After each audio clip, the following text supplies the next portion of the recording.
Adanya pemotongan anggaran daerah dari pemerintah pusat dipastikan tidak mempengaruhi gaji ASN dan P3K di Muara Enim. Namun pemerintah daerah akan mengkaji ulang anggaran untuk tunjangan TPP ASN.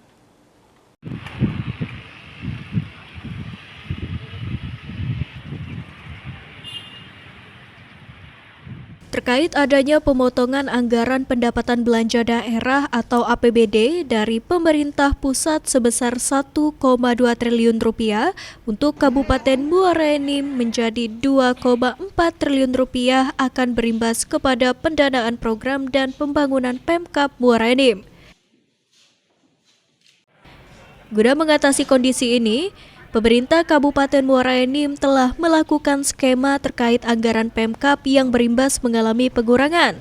Namun Bupati Muara Enim menjamin untuk pembayaran gaji ASN dan P3K tidak berdampak.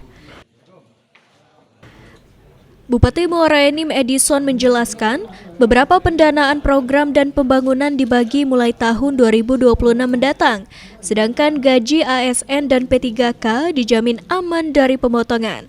Akan tetapi untuk tunjangan TPP ASN, Bupati akan mengkaji bersama OPD terkait untuk bisa disesuaikan dengan anggaran yang ada.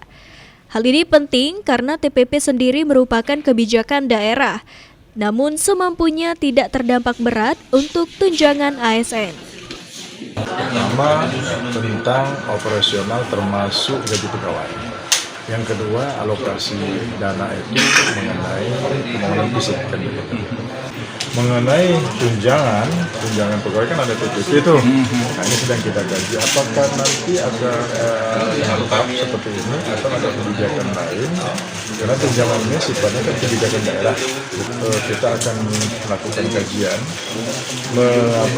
mengkonekkan antara ini terlalu besar efeknya terhadap pembangunan fisik kan.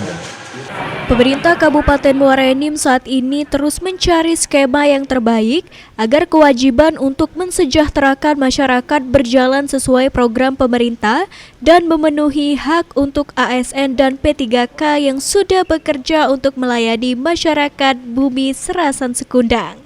Mardiansyah, PAL TV.